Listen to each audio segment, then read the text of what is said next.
on that. Okay. Kevin wound up with a baseball. That's a shot to left center field. Dominguez drives it deep, and Matt Dominguez has hit a 3-run homer off Aroldis Chapman. A lightning strike in Cincinnati as Dominguez gives the Astros the lead. That's a hit to remember as he takes Chapman deep.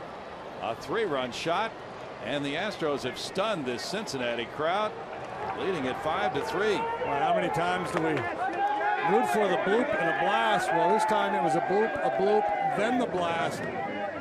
3 great at-bats and a big moment for that Astro dugout. He got on top of that high heater from Chapman.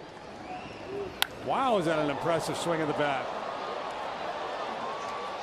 Dominguez has really had some